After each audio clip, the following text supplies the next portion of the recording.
Vous aviez dit le panel n'est pas antinomique avec le parcours d'intégration. Rappeler l'histoire est d'une importance capitale, et tu viens de citer un nom, le centre Sundiata.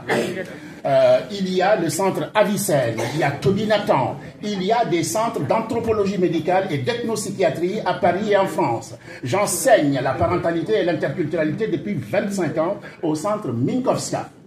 Donc il faudrait que cela soit précisé, qu'il existe déjà quelque chose en France. Ce que vous apportez est un plus, et tant mieux. Il y a une jeune Ivoirienne qui vient d'écrire un excellent ouvrage, Réussir son intégration en France.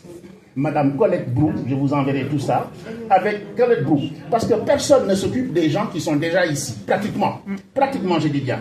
Il y a des associations, etc., éparses. Vous l'avez bien dit, je sais très bien comment vous travaillez, M. Egengue. C'est pourquoi je reprends la parole avec insistance pour le dire. Il y a des choses qui existent, mais qui sont éparses. Ce que vous apportez est du nouveau, c'est très intéressant, mais l'interculturalité, je l'enseigne depuis 25 ans à l'université, dans les centres de formation, etc. Il est extrêmement important d'accueillir, de savoir accueillir quelqu'un. Si on ne sait pas l'accueillir, on ne le met pas en confiance. Mon ami, comment il s'appelle, Yaya Dianka, à Mantes-la-Jolie, qu'est-ce qu'il a fait? Quand des paysans, des médecins sont venus, mais ils viennent avec une valise symbolique. Ça veut dire que ce sont des individus, tu l'as bien dit. Mais celui qui accueille, il pense que c'est quelqu'un qui vient tout simplement pour profiter, etc. Non! Nous sommes tous riches de quelque chose. Et nous sommes tous riches. Yaya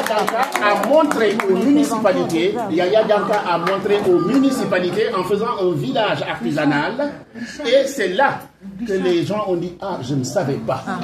Ils ont considéré l'étranger, et quelqu'un a bien dit, vous avez pris l'exemple, c'est mon ami qui a parlé du footballeur. Je ne me connaissais pas, je vais le chercher, et je vais faire sa promotion, ce monsieur-là, parce que c'est très important que nos jeunes le connaissent.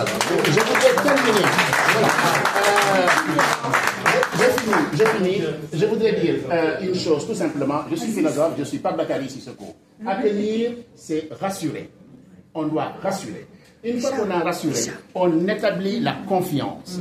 Une fois qu'on a établi la confiance, on met une stratégie, une démarche en place. Tout est rigoureusement écrit. Ensuite, il faut savoir que partir, c'est se perdre un peu. Se perdre pour se retrouver. Parce que si on est ouvert, on devient très très riche. On se perd, mais on gagne. Il faut aussi que l'étranger, celui qui vient d'ailleurs, soit capable d'entendre, de s'adapter. Mais la théorie de l'authenticité, il y en a marre.